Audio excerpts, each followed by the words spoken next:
বিজয় বিজয় লাভের জন্য মানুষ কি না করে থাকে,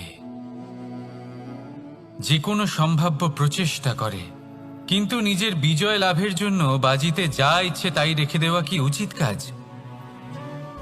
কখনোই নয়। নিজের হারানো সম্মান, নিজের হারানো সম্পত্তি, নিজের হারানো অধিকার ফিরে পাওয়ার শুধু একটাই পথ রয়েছে, আর তা হলো পুরুষার্থ, দ্রুতক্রিয়া নয়। যে মানুষ নিজেই হেরে গেছে, নিজেই নিজের জয়লাভ করার জন্য অন্য কাউকে কিভাবে বাজিতে রাখতে পারে? এ হলো সম্পূর্ণরূপে অনুচিত। অনেক সময় অনেক ধন লাভ করার জন্য, অনেক সম্পত্তি লাভ করার জন্য আমরা নিজের আসল ধন, আমাদের আপনজন, তাদেরকে হারিয়ে ফেলতেও প্রস্তুত হয়ে যাই। এটা একেবারেই উচিত নয়। যত বড়ই সংকট আসুক না কেন, আমাদের আপনজনদের আমাদের সাথেই রাখা উচিত। নিজের বিজয়ের জন্য ওনাদের বাজি রাখা ঠিক নয়। এই ভুল কেউ একজন করেছেন, আপনি তা ভুলেও করবেন না। রাধা রাধা। নারী জন্মসূত্রে কারোর কন্যা, ধর্মসূত্রে কারোর পত্নী, আর কর্মসূত্রে কারোর মা। আমাদের মনে এই ছবি আঁকা রয়েছে একজন নারীকে নিয়ে, তাই না? একটা অতুলনীয় ভূমিকা রয়েছে নারীদের আমাদের জীবনে, আর নারী ছাড়া আমরা কিছুই নই। কিন্তু অধিকার, সেখানে আমরা একটা ভুল করে বসি। যখন নারী একজন কন্যা থাকে, যখন সে জন্ম নেয়, তখন তার ওপর অধিকার থাকে তার পিতার। আর তারপর যখন বিয়ে হয়ে যায়, তখন তার অস্তিত্বের ওপর অধিকার থাকে তার স্বামীর। আর যখন তিনি মা হন, তখন নিজেই তিনি জীবনের সমস্ত অধিকার দিয়ে দেন তার সন্তানকে। কিন্তু আমরা কি কখনো এটা ভেবেছি এই জীবন হলো তার নিজের? যে নারী সবার কল্যাণ করছেন, তার জীবনের অধিকারও তার কাছেই থাকা উচিত, তাই না? তার নিজের জীবনের সিদ্ধান্ত সে নিজেই নিতে পারেন, নিজেই নিজের ভাগ্যের রচয়িতা হতে পারেন। আর এর জন্য আমাদের নিজেদের পাল্টাতে হবে, দৃষ্টিভঙ্গি পাল্টাতে হবে। কারণ এই ধারণা সেটা আজ বা কালকের ব্যাপার নয়, এটা ঘটে চলেছে বহু বছর ধরে, আর চলতেই থাকবে যদি আমরা এটা না বদলাই। আর এটা তখনই সম্ভব হবে যখন আমরা নিজেদের মধ্যে পরিবর্তন আনব।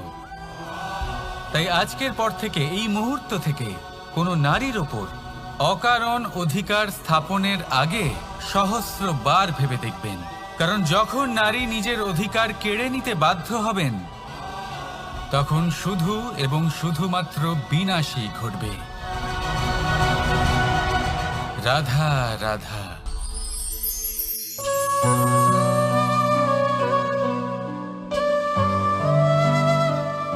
নারী, পুরুষরা যাকে নাম দিয়েছেন ত্রিয়া, কেন দিয়েছেন, কে দিয়েছেন, কেউ তা জানে না। কথায় আছে, পুরুষরা ভাবেন যে ত্রিয়া, ভাবেন একরকম, বলেন অন্য কিছু, আর করেন অন্য কিছুই। কিন্তু সত্যিটা কি এটাই? আসল সত্যি হলো এটাই যে ত্রিয়া হলো সেই চরিত্রহীন পুরুষ, আর কেউ নয়। সেই পুরুষ যারা নারীকে বলেন যে আপনি হলেন মা, আপনি হলেন দেবী, আপনি হলেন বোন। আর ভাবেন কি? ভাবেন যে এই নারী হলো আমাদের পায়ের ধুলো, আর কিচ্ছু নয়। আর কি করেন? ওনাদের মাথায়, ওনাদের খোপায় মালা পরিয়ে দিয়ে ভাবেন যে ওনারা হলেন তাদের পায়ের ধুলোর সমান। একজন নারীর সম্মান ভঙ্গ করেন, তাদের দাসী মনে করেন। ভুলবেন না, যত্র নারী আস্ত পূজ্যন্তে রমন্তে তত্র দেবতা। অর্থাৎ যেখানে নারীকে পুজো করা হয়, সেখানে ঈশ্বর বাস করেন। আর যেখানে নারীকে অপমান করা হয়, সেখানে ঈশ্বর এবং ভাগ্য এই দুই রুষ্ট হয়। মনে রাখবেন, যদি নারী কল্যাণকারী হতে পারেন, তাহলে নারী মহাচণ্ডী রূপও ধারণ করতে পারেন। যদি একজন নারী মাতা হয়ে জন্মদান করতে পারেন, তাহলে নারী মৃত্যু হয়ে বিনাশও করতে পারেন। যেখানে নারী অপমানিত হবেন, সেখানে মহান ভারতও মহাভারতের পথে অগ্রসর হতে পারে। তাই মনে রাখবেন, নারীর অপমান যেন কখনোই না ঘটে। আর যদি কোথাও নারীর অপমান হয়, তার অর্থ হলো আপনার বিনাশ আপনার দিকেই আসছে। আর এটা হলো তার প্রথম পদক্ষেপের প্রথম পদধ্বনি। রাধা রাধা। যদি সন্তান কোনো দুষ্কর্ম করে, তাহলে সেই অপরাধ শুধু কি সেই সন্তানের? না, যদি সন্তান দুষ্কর্ম করে, তাহলে অপরাধী তার মাতা পিতাও, যারা পুত্রমোহর কারণে সেই অনুচিত কাজে তাকে বাধা দেননি। অপরাধী হলেন তার পিতামহ, যিনি নিজের কর্তব্যবোধের কারণে নিজের পরিবারের যত্ন নেননি, যিনি সন্তানকে কখনো শাস্তি দেননি। অপরাধী হলেন তার সেই গুরুও, যিনি নিজের শিষ্যের সেই দুষ্কর্ম দেখেও তাকে প্রতিহতও করতে পারেননি। একজন হবু রাজার কর্তব্য হলো নিজের প্রজার কাছে সে যেন এক উদাহরণ প্রস্তুত করতে পারে। কিন্তু যদি এত অনুচিত উদাহরণ প্রস্তুত হয়ে থাকে, তাহলে মা বাবার, বাড়ির বয়োজ্যেষ্ঠদের কর্তব্য হলো ওনারা যেন সেটা সেখানেই থামায়, হয় ভালোবেসে, নয়তো শাস্তি দিয়ে। যদি না থামানো হয়, তাহলে মহাভারত অবশ্যম্ভাবী। অনেক ব্যক্তির মনে একটা প্রশ্ন জাগে আমাকে আর রাধাকে নিয়ে। বলেন যে, না আমি আর রাধা একসাথে থাকি, না আমাদের বিয়ে হয়েছে। আমি এখানে দ্বারকাতে, ও ওখানে বর্ষণাতে, তাও এত ভালোবাসা কি করে? এ কেমন সম্পর্ক? আমি তাদের একটা সহজ কথা বলতে চাই। আপনি কখনো আয়নার দিকে দেখেছেন? নিজের দুই চোখের দিকে তাকিয়ে জিজ্ঞাসা করুন, এই দুই চোখ একসাথে কেন বন্ধ হয়, একসাথে কেন খোলে, একসাথে কেন ঘুমোয়, একসাথে কেন কাঁদে? আজীবন কোনো এক মানুষের সাথে সম্পর্ক রাখা অবশ্যই সম্ভব, তাদের সাথে দেখা না করে। আমার আর রাধার ভালোবাসাও কিছুটা এরকমই, আর কিছুটা এরকমই হয় ভালোবাসা দুই নয়নের মতো, যারা কখনোই মিলিত হবে না, কিন্তু চিরকালের জন্য একসাথে জুড়ে থাকবে। এই অনুভূতি নিঃস্বার্থ হয়, আর এই নিঃস্বার্থ ভালোবাসা আপনাকে আনন্দের পথে অগ্রসর করে। জীবনে সবসময় নিঃস্বার্থভাবে ভালোবাসুন, শুধুমাত্র আনন্দই পাবেন। তাহলে আসুন আমার সাথে নিঃস্বার্থভাবে ভালোবেসে বলুন, রাধা রাধা। মানুষ, কোন ব্যক্তির নির্মাণ হয় কিভাবে?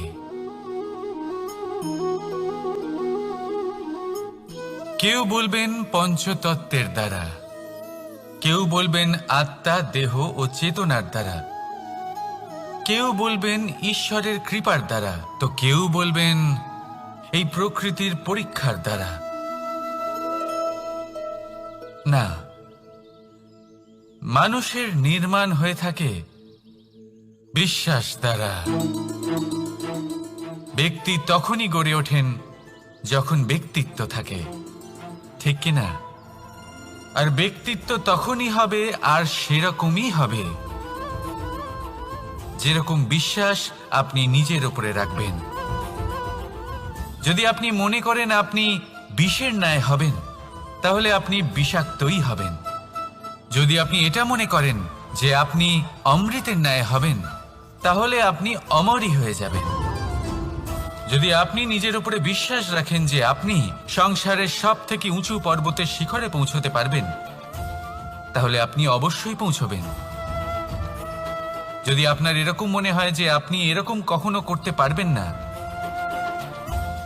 তাহলে এরকম কখনোই হবে না। ভেবে দেখবেন, বিশ্বাসের মধ্যেই বিশ্ব বাস করে থাকে। তো আপনার অস্তিত্ব কেন করবে না? যেমন বিশ্বাস আপনি নিজের উপরে রাখবেন, তেমনই আপনি হয়ে উঠবেন। সেই জন্য নিজের উপরে বিশ্বাস রাখুন। আর হ্যাঁ, ভালোবেসে বলুন, রাধা রাধা। শত্রুতা, একজন মানুষ অন্য মানুষের সাথে শত্রুতা করে বসেন। দুজন ঘনিষ্ঠ বন্ধু, এমনও এক সময় আসতে পারে যখন এনারা একে অপরের শত্রু হয়ে ওঠেন। এর অনেকগুলো কারণ হতে পারে, কিন্তু মূল কারণ হলো আলোচনা। আগে হ্যাঁ, আপনি যদি কারোর বিষয়ে আলোচনা করেন তাহলে সে আপনার শত্রু হয়ে যেতে পারে। এবার মনে একটা প্রশ্ন আসতে পারে যে এটা কিভাবে সম্ভব হতে পারে? আলোচনা, এটা তো অত্যন্ত জরুরি। যদি আমি নিজের বন্ধুর খারাপ কাজের বিষয়ে আলোচনাই না করি তাহলে সে শুধরবে কি করে? এ কথা সত্যি যে আলোচনা আবশ্যক, কিন্তু তার থেকেও বেশি গুরুত্বপূর্ণ এবং আবশ্যক হলো আপনার এই সিদ্ধান্ত। সিদ্ধান্ত এটাই যে আপনার এই আলোচনা কোন স্থানে করবেন। যদি এটা সবার সামনে করবেন ভাবেন, তাহলে তা অপমানও হয়ে যেতে পারে। যদি এটা আলাদাভাবে করেন তাহলে তা পরামর্শ হয়ে যায়। অপমান কেউ স্বীকার করতে পারেন না, কিন্তু পরামর্শ সকলের ভালো লাগে। তাহলে যদি আপন কারোর জন্য ভালো কিছু চান, কাউকে শুধরে দিতে চান, আর আপনার মনে হয় আলোচনা আবশ্যক, তাহলে সর্বপ্রথম সময়, পরিস্থিতি আর স্থানের কথা মনে রাখবেন। নয়তো এই আলোচনা আপনাকে খুব ভোগাতে পারে। তাহলে আসুন আমার সাথে ভালোবেসে বলুন, রাধা রাধা। আপনার জীবনেও কি সমস্যা রয়েছে? অবশ্যই থাকবে। প্রত্যেকের জীবনেই সমস্যা থাকে। প্রত্যেক মানুষ জিজ্ঞাসাও করেন যে এই সমস্যা আসলে কি আর কেন আসে এ জীবনে। আপনাকে একটা কথা বলে দিই যে সমস্যা আসলে সেটা নয় যা আপনার পথে বাধা সৃষ্টি করে, বরং সমস্যা হলো সেটাই যেটা আপনি তখন দেখতে পান যখন আপনার একাগ্রতা আপনার পথ থেকে, আপনার লক্ষ্য থেকে সরে যেতে থাকে। আর এই সমস্যাগুলি দূর করার জন্য, এর সমাধান করার জন্য একটাই পথ আছে। নিজের সমস্ত ভাবনা আরো একবার একাগ্র করুন নিজের পথের দিকে, নিজের লক্ষ্যের দিকে। আপনার সমস্ত ভাবনা যদি কেন্দ্রীভূত হয় নিজের লক্ষ্যে, তাহলে এই সমস্যা দূরে থাকবে। যদি এরকম না হয়, যদি আপনার মন একটু অন্যদিকে চলে যায়, তাহলে এই সমস্ত সমস্যা আবার সামনে চলে আসে আর বাড়তেও থাকে। দেখুন, যেখানে আপনার লক্ষ্য রয়েছে, বান যদি সেখানেই চালাতে হয়, তাহলে দৃষ্টি তো সেদিকেই রাখতে হবে। তবেই তো আপনি সেই লক্ষ্য ভেদ করতে পারবেন। সেই জন্য মনে রাখবেন, সর্বদা লক্ষ্য রাখবেন নিজের পথে, সেই পথেই সামনে এগোতে থাকুন নিজের লক্ষ্যের দিকে। আপনি যত সামনে এগোতে থাকবেন এই সমস্যা তত পিছিয়ে যাবে।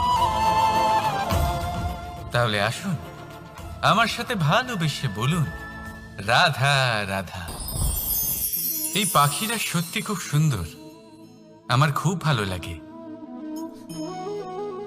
আপনি নিশ্চয়ই শুনে থাকবেন যে কিছু পাখির কাছে ডানা অবশ্যই থাকে, কিন্তু উড়তে পারে না। তারা চায় উঁচু আকাশে উড়ে বেড়াতে এবং মেঘেদের সাথে কথা বলতে, করতেই পারে না। এবার এই সংসারেও পাওয়া যায় ঘুড়িও।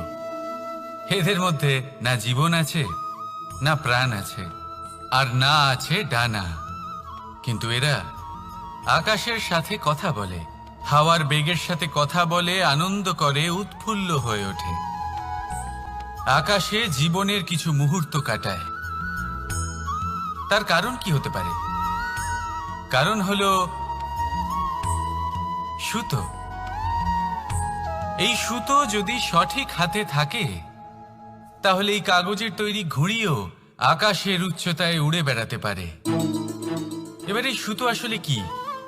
এই সুতো হলো আসলে ভালোবাসা, এই সুতো হলো আসলে বিশ্বাসের। আর এটা আপনি দিয়ে থাকেন তাদের হাতে যাদের আপনি বিশ্বাস করেন, যাদের আপনি নিজের সর্বস্ব দিয়ে দেন। ভেবে দেখুন, এই ভালোবাসা আর বিশ্বাসের সুতো আপনি যদি সঠিক মানুষের হাতে দিয়ে দেন, তাহলে আপনি অনেক উচ্চতায় উঠতে পারবেন, আকাশের উচ্চতায় উড়ে বেড়াতে পারবেন, মেঘের সাথে কথা বলতে পারবেন, পাখিদের মতো উড়তে পারবেন, যা ইচ্ছে তাই করতে পারবেন।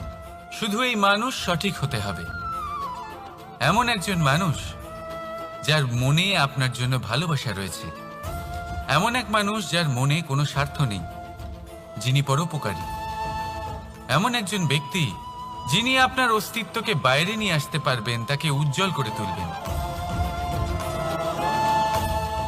তাহলে ভালোবাসুন, আনন্দ করতে থাকুন, আর এই আনন্দ সহকারে বলুন, রাধা রাধা। আমরা সকলে এমন ব্যক্তির সাথে থাকতে চাই যারা খুব মিষ্টি কথা বলেন, যাদের ব্যবহার আমাদের ভালো লাগে, যারা দেখতে সুন্দর হন, যাদের আমরা পছন্দ করি। আর সব সময় এমন ব্যক্তির থেকে দূরে থাকতে চেষ্টা করি যাদেরকে আমরা পছন্দ করি না, যাদের কথা আমাদের খারাপ লাগে, যাদের কথা একটু কঠোর হয়। আমরা সব সময় চেষ্টা করি এদের থেকে দূরে থাকার, ঠিক কিনা? কিন্তু যদি বাস্তবটা দেখি, তাহলে এই কঠোরতা জীবনে শান্তির প্রলেপ দেয়। ওষুধও একটু কড়াই হয়, কিন্তু এ কি করে? আমাদের সুস্থ করে তোলে। ঠিক সেইভাবেই ভালোবাসার এই অধ্যায় একটু কঠিন, একটু কড়াও মনে হতে পারে, কিন্তু এর ফল সবসময় আপনাদের স্বাস্থ্যের পক্ষে ভালোই হয়। সেই জন্য যদি কেউ আপনার নিন্দে করে, আপনাকে কড়া কথা শোনায়, আপনার ব্যাপারে আলোচনা করে, তার মানে এটা নয় যে সে আপনার শত্রু। হতে পারে তিনি আপনার বন্ধু হন, আপনার জন্য ভালো চান, আপনাকে শুধরে নিতে চান, আপনার মধ্যে কোনো পরিবর্তন দেখতে চান। সেই জন্য কখনো কারোর কথা শুনে বা কাউকে দেখে প্রাথমিকভাবে এই সিদ্ধান্ত নেবেন না যে তিনি আপনার শত্রু হন নাকি আপনার বন্ধু হন। এমনও শত্রু হয়ে থাকেন যে গুড়ের মতো মিষ্টি মিষ্টি কথা বলে আসলে আপনাকে বিষ পান করিয়ে দেবেন। আর এমনও বন্ধু থাকেন যারা আসলে নিমের মতো কড়া কথা বলেন কিন্তু আপনাকে অমৃত পান করান। এদের মধ্যে পার্থক্য করতে জানতে হবে, কে আসলে শত্রু হন আবার কে আসলে মিত্র হন। এই পার্থক্য যখন আপনি করতে শিখবেন, তখন আপনি এই সংসারের সব থেকে সুখী প্রাণী হয়ে উঠবেন। এই পার্থক্য বোঝা সহজ নয়, কিন্তু অবশ্যই আবশ্যক। রাধা রাধা। অসুখ। এমন কোনো মানুষ আছেন এই সংসারে যার অসুখ করে না? প্রত্যেক মানুষ কখনো না কখনো অবশ্যই অসুস্থ হয়েছে, তার এই শরীর রোগের শিকার অবশ্যই হয়েছে। এবারে দেখুন, এই রোগ আসে আবার এই রোগ চলেও যায়, কিন্তু সেই রোগ আমাদের কষ্ট দিতে কেন সক্ষম হয়? কারণ হলো স্বচ্ছতা। যদি এই স্বচ্ছতা শরীরে না থাকে, তাহলে মানুষকে শারীরিক কষ্ট পেতেই হবে। ঠিক সেইভাবেই অত্যন্ত প্রয়োজনীয় হলো এই স্বচ্ছতা যেন মনেও থাকে। যদি এই স্বচ্ছতা মনে না থাকে, তাহলে মানুষ চারিত্রিকভাবে কষ্ট সহ্য করেন। এবারে নিবারণ কি হতে পারে? বড়ই সহজ এর উপশম। যদি রোগ শরীরে হয়, তাহলে সর্বপ্রথম স্বচ্ছতা বজায় রাখতে শিখুন, এই শরীরকে পরিষ্কার রাখতে শিখুন। বিচক্ষণতার সাথে এই রোগের সম্মুখীন হন, ভয় পাওয়ার কোনো দরকার নেই। ব্যায়াম করতে থাকুন, সব ঠিক হয়ে যাবে। সেইভাবেই যদি এই অসুখ মনে হয়, তাহলে কি করা যায়?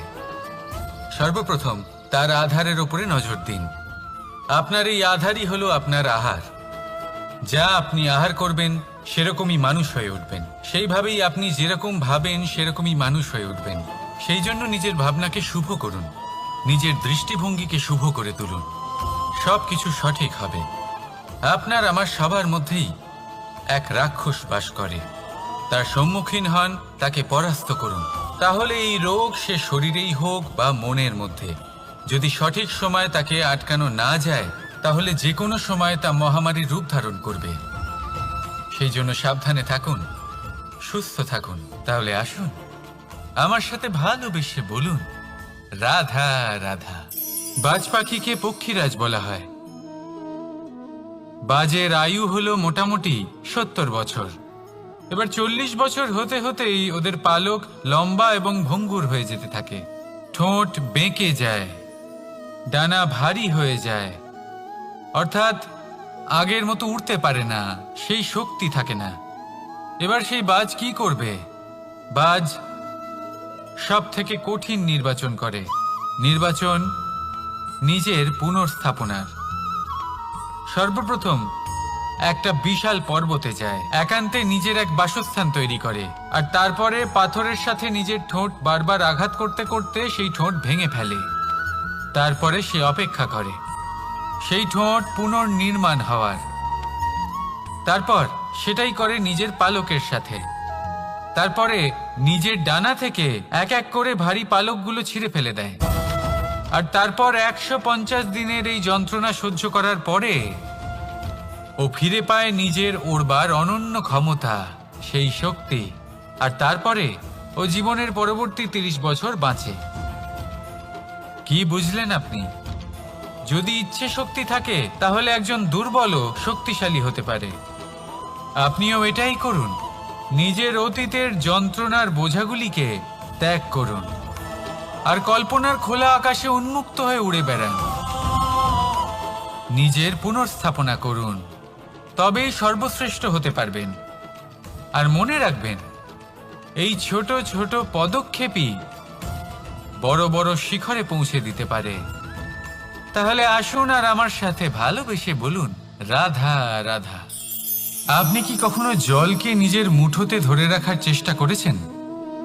চলুন আজ করা যাক।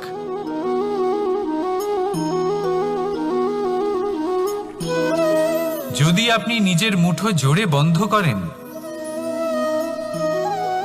জল ধরে রাখতে পারবেন না। যদি আপনি তাকে এমনি বইতে দেন, তাহলে ও নিজের পথ নিজেই করে নেবে আর আপনার হাতেও থেকে যাবে। আমাদের জীবনও হলো কিছুটা এরকম, জলের মতো। নিজের পথ নিজেই করে নেয় এই জীবন। প্রত্যেক সমস্যার সমাধান নিজেই করে নেয় এই জীবন। তাই জীবনে যখন কোনো পরিস্থিতি আমাদের প্রতিকূল হয়ে থাকে, কিছুই হয়তো আমরা বুঝতে পারছি না, কিছুই যখন বসে থাকে না, তখন আমরা হতাশ হয়ে পড়ি, নিরাশ হয়ে পড়ি। আর এটাই করা উচিত নয়। শান্ত মনে দেখতে হবে যে এই জীবনে আসলে কি ঘটে চলেছে। কষ্ট সবাই ভোগ করেন। কষ্ট পেলে কেউ রেগে যান, রেগে গিয়ে পরাক্রম দেখান। এটাই তো করা উচিত নয়। শান্ত মনে সেটাই করতে হবে যা জীবন আমাদের শেখাতে চাইছে। জীবন আমাদের সব শিখিয়ে দেবে, শুধু মনে রাখবেন কখন প্রয়াস করতে হবে আর কখন আমাদের প্রতীক্ষা করতে হবে, সেটা আগে আপনাকে বুঝতে হবে। তাহলে আসুন আমার সাথে ভালোবেসে বলুন রাধা রাধা। বল, শক্তি, পরাক্রম এই সংসারের বিকাশের মূল। কিন্তু কখনো ভেবেছেন যে প্রকৃতি আমাদের এই বল, শক্তি, পরাক্রম কেন দিয়েছেন? যাতে আমরা জীবনে কারোর উদ্ধার করতে পারি, কাউকে সাহায্য করতে পারি, কারোর জন্য ভালো কিছু করতে পারি, কোনো গরিব অসহায় মানুষের জন্য কিছু করতে পারি। এই বল, এই শক্তির সদ্ব্যবহার করতে পারি। কখনো দেখেছেন এমন মানুষ যার কাছে অসীম শক্তি আছে, কিন্তু তার সাথেই অসম্ভব অহংকারও রয়েছে, যিনি নিজেকে সর্বশ্রেষ্ঠ বলে মনে করেন, খারাপ কাজও করেন। আপনি দেখবেন প্রকৃতি এবং মানুষ তাকে ভাঙতে সর্বদা চেষ্টা করেন। মনে রাখবেন, যতই সুবিশাল পর্বত হোক না কেন, তা যদি পথে পড়ে, তাকে ভেঙে পথ প্রশস্ত করা হয়। যদি আপনার কাছে বল থাকে, শক্তি থাকে, পরাক্রম থাকে, তাহলে তার সদ্ব্যবহার করুন, কাউকে সাহায্য করুন, কাউকে রক্ষা করুন। যদি আপনি আপনার শক্তির দুর্ব্যবহার করেন, তাহলে মনে রাখবেন আপনি নিজের বিনাশ নিজেই আমন্ত্রণ করছেন। এবার বল অর্জন করার পরে, শক্তি অর্জন করার পরে আপনি নিজেকে বিনাশ করতে চান নাকি এই সংসারের উদ্ধার করতে চান, সিদ্ধান্ত আপনার। রাধা রাধা। মানুষ আর ধন, এই দুইয়ের মধ্যে সম্পর্ক খুব ঘনিষ্ঠ। ধন হলো সেই শক্তি যার ব্যবহার মানুষ করে থাকে সাংসারিক বস্তু ক্রয় করার জন্য, নিজের জীবন যাপন করার জন্য। আর মানুষ হলো সেই শক্তি যারা ধনকে গুরুত্বপূর্ণ করে তোলেন। এবার একটা কথা বলি, ব্যবহার করা উচিত ধনকে আর ভালোবাসা উচিত মানুষকে। এটা বেশিরভাগ মানুষই বোঝেন না। মানুষ এখানেই সব থেকে বড় ভুল করে বসেন। তারা ভালোবাসেন ধনকে আর ব্যবহার করেন মানুষকে। এ হলো অনুচিত। দেখুন, আপনি একটা সূচের দ্বারা যুদ্ধ করতে পারবেন না, আর কোনো তলোয়ার দ্বারা বস্ত্র সেলাই করতে পারবেন না, তাই না? কোনটা কিসের জন্য হয় সেটা বোঝা অত্যন্ত জরুরি।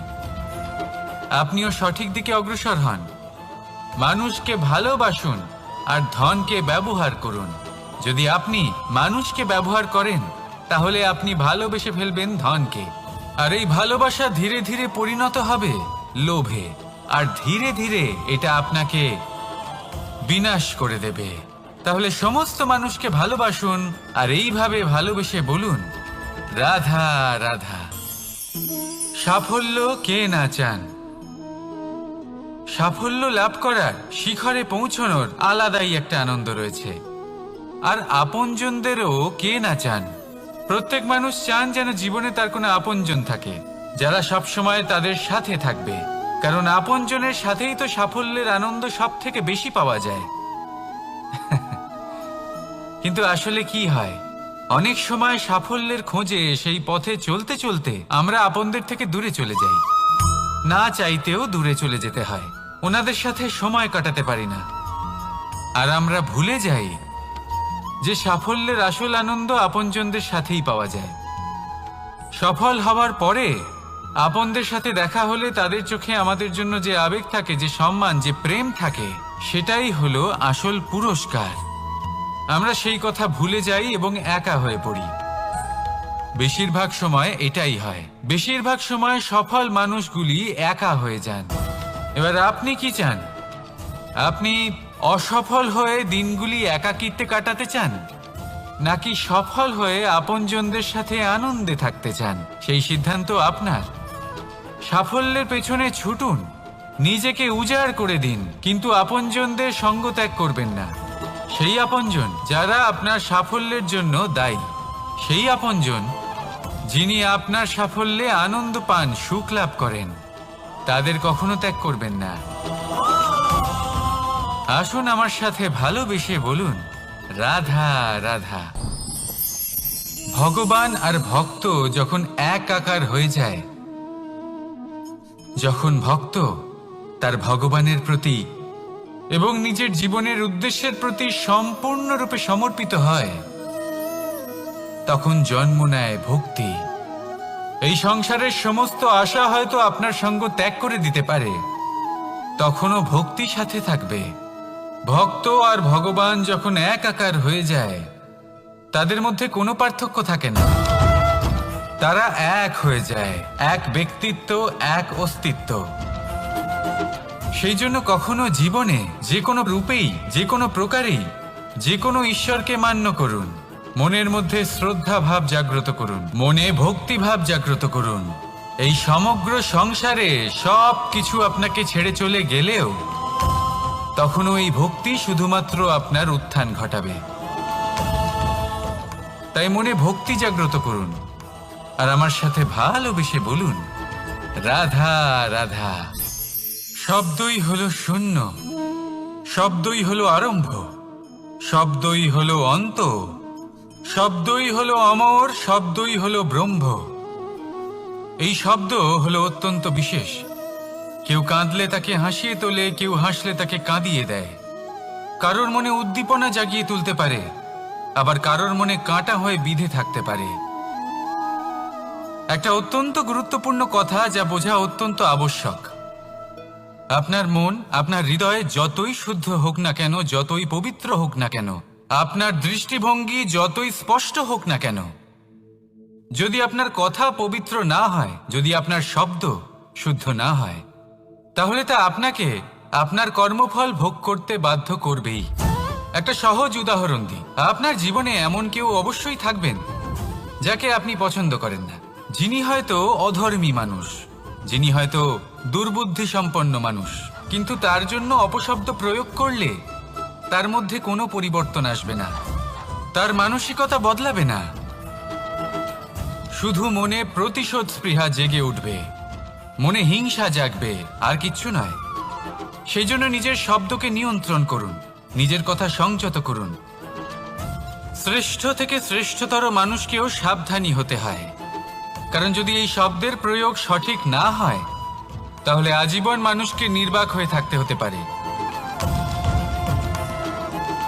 তাহলে নিজের শব্দ নিয়ন্ত্রিত রাখুন, নিজের কথাকে শুভ করুন, এতে প্রেমবোধ জাগিয়ে তুলুন, আর সেই প্রেমবোধ নিয়েই বলুন রাধা রাধা। বরদান এবং অভিশাপ, এই দুই হলো একই মুদ্রার দুটি পিঠ। এই বরদান আমরা অনেক কারণে পেতে পারি, কখনো নিজের পরিশ্রমের কারণে, কখনো নিজের তপস্যার কারণে, কখনো আমাদের পূর্বপুরুষদের কর্ম ও তপস্যার কারণে। কিন্তু এই বরদান কতক্ষণ বরদান থাকবে তা আমরা নিশ্চিত করতে পারি না, তা সুনিশ্চিত করে শুধুমাত্র আমাদের কর্ম। যদি আপনাকে উদাহরণ দিই, আপনি রেশমের কীট দেখেছেন? ও বরদান পেয়েছে যে ও নিজের সুরক্ষার জন্য খোলস বানাতে পারে। এবারও তাতে এত মত্ত হয়ে যায় যে এমন এক আবরণ বানিয়ে ফেলে যাতে সে নিজেই আবদ্ধ হয়ে চাপা পড়ে মরে যায়। এটার তাৎপর্য কি? তাৎপর্য খুবই সরল। গর্ব করা খুবই ভালো, কিন্তু অহংকার করা কখনোই উচিত নয়। যদি অহংকার মনের মধ্যে প্রবেশ করে, তাহলে এই বরদান অভিশাপে পরিণত হতে সময় লাগে না। আর যদি কর্মশ্রেষ্ঠ হয়, তাহলে অভিশাপও বরদানে পরিণত হয়। তাহলে আসুন, শ্রেষ্ঠ কর্ম করুন আর আমার সাথে ভালোবেসে বলুন রাধা রাধা। সুখ, দুঃখ, মৃত্যু, মহামারী, এগুলো কখনো বলে আসে না, আবার জিজ্ঞাসা করেও আসে না। এমনই হয় দ্রুত ক্রীড়ার এই খেলায়। এক কারাগারের মতো, একটা মাকড়সার জালের মতো। যেমন একটা মাকড়সার জাল একটা পোকাকে নিজের দিকে আসতে আকর্ষিত করে নিজের চমকের দ্বারা, নিজের গঠন দ্বারা, সেরকমই দ্রুত ক্রীড়ার এই খেলা মানুষকে নিজের দিকে আসতে প্ররোচিত করে। শেষে গিয়ে মানুষ আটকা পড়ে। পার্থক্য শুধু এটাই, যখন এক পোকা এই জালে জড়িয়ে পড়ে তখন সে তার প্রাণ হারায়। মানুষ যখন এই দ্রুত ক্রীড়ায় আকর্ষিত হয়, সে নিজের মান, নিজের ধন সব কিছু হারায়, নিজের বিবেক হারিয়ে ফেলে। কিন্তু আপনি আপনার বিবেক কখনোই হারাবেন না। যদি আপনার মনে লোভ চলে আসে, আপনি লোভী হয়ে ওঠেন। যদি আপনি দ্রুত ক্রীড়ার এই খেলায় আটকা পড়েন, তাহলে মনে রাখবেন, এই খেলা থেকে ফিরে আসা প্রায় অসম্ভবই বলা যায়। নিজের বিবেক কখনো হারাতে দেবেন না, কারণ বিনাশ আসার প্রথম লক্ষণ হলো বিবেকের বোধ চলে যাওয়া। এই প্ররোচনায় কখনো পা দেবেন না। আর আমার সাথে ভালোবেসে বলুন রাধা রাধা। বিজয়,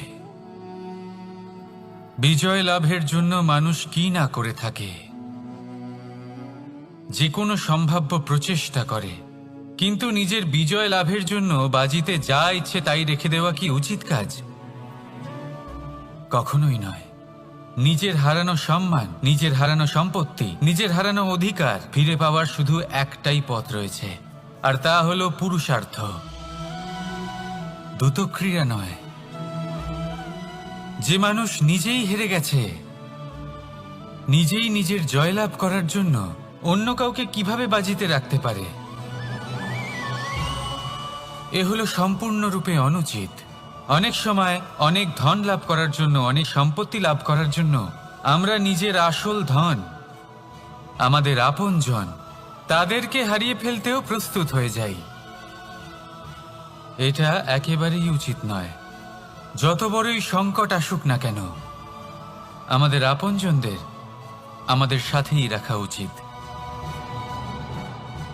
নিজের বিজয়ের জন্য ওনাদের বাজি রাখা ঠিক নয়। এই ভুল কেউ একজন করেছেন, আপনি তা ভুলেও করবেন না। রাধা রাধা। নারী জন্মসূত্রে কারোর কন্যা, ধর্মসূত্রে কারোর পত্নী, আর কর্মসূত্রে কারোর মা। আমাদের মনে এই ছবি আঁকা রয়েছে একজন নারীকে নিয়ে, তাই না? একটা অতুলনীয় ভূমিকা রয়েছে নারীদের আমাদের জীবনে, আর নারী ছাড়া আমরা কিছুই নই। কিন্তু অধিকার, সেখানে আমরা একটা ভুল করে বসি। যখন নারী একজন কন্যা থাকে, যখন সে জন্ম নেয়, তখন তার ওপর অধিকার থাকে তার পিতার। আর তারপর যখন বিয়ে হয়ে যায়, তখন তার অস্তিত্বের উপর অধিকার থাকে তার স্বামীর। আর যখন তিনি মা হন, তখন নিজেই তিনি জীবনের সমস্ত অধিকার দিয়ে দেন তার সন্তানকে। কিন্তু আমরা কি কখনো এটা ভেবেছি এই জীবন হলো তার নিজের? যে নারী সবার কল্যাণ করছেন, তার জীবনের অধিকারও তার কাছেই থাকা উচিত, তাই না? তার নিজের জীবনের সিদ্ধান্ত সে নিজেই নিতে পারেন, নিজেই নিজের ভাগ্যের রচয়িতা হতে পারেন। আর এর জন্য আমাদের নিজেদের পাল্টাতে হবে, দৃষ্টিভঙ্গি পাল্টাতে হবে। কারণ এই ধারণা সেটা আজ বা কালকের ব্যাপার নয়, এটা ঘটে চলেছে বহু বছর ধরে আর চলতেই থাকবে যদি আমরা এটা না বদলাই। আর এটা তখনই সম্ভব হবে যখন আমরা নিজেদের মধ্যে পরিবর্তন আনব। তাই আজকের পর থেকে, এই মুহূর্ত থেকে, কোনো নারীর ওপর অকারণ অধিকার স্থাপনের আগে সহস্রবার ভেবে দেখবেন।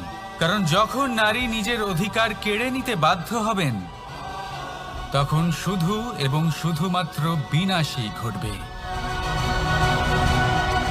রাধা রাধা।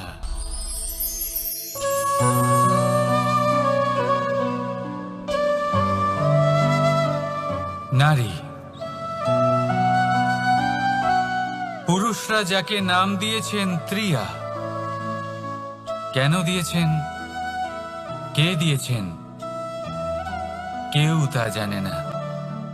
কথায় আছে, পুরুষরা ভাবেন যে ত্রিয়া, ভাবেন একরকম, বলেন অন্য কিছু, আর করেন অন্য কিছুই। কিন্তু সত্যিটা কি এটাই? আসল সত্যি হলো এটাই যে ত্রিয়া হলো সেই চরিত্রহীন পুরুষ, আর কেউ নয়। সেই পুরুষ যারা নারীকে বলেন যে আপনি হলেন মা, আপনি হলেন দেবী, আপনি হলেন বোন। আর ভাবেন কি? ভাবেন যে এই নারী হলো আমাদের পায়ের ধুলো, আর কিচ্ছু নয়। আর কি করেন? ওনাদের মাথায়, ওনাদের খোপায় মালা পরিয়ে দিয়ে ভাবেন যে ওনারা হলেন তাদের পায়ের ধুলোর সমান। একজন নারীর সম্মান ভঙ্গ করেন, তাদের দাসী মনে করেন। ভুলবেন না, যত্র নারী আস্ত পূজ্যন্তে রমন্তে তত্র দেবতা। অর্থাৎ যেখানে নারীকে পুজো করা হয়, সেখানে ঈশ্বর বাস করেন। আর যেখানে নারীকে অপমান করা হয়, সেখানে ঈশ্বর এবং ভাগ্য এই দুই রুষ্ট হয়। মনে রাখবেন, যদি নারী কল্যাণকারী হতে পারেন, তাহলে নারী মহাচণ্ডী রূপও ধারণ করতে পারেন। যদি একজন নারী মাতা হয়ে জন্মদান করতে পারেন, তাহলে নারী মৃত্যু হয়ে বিনাশও করতে পারেন। যেখানে নারী অপমানিত হবেন, সেখানে মহান ভারতও মহাভারতের পথে অগ্রসর হতে পারে। তাই মনে রাখবেন, নারীর অপমান যেন কখনোই না ঘটে। আর যদি কোথাও নারীর অপমান হয়, তার অর্থ হলো আপনার বিনাশ আপনার দিকেই আসছে। আর এটা হলো তার প্রথম পদক্ষেপের প্রথম পদধ্বনি। রাধা রাধা।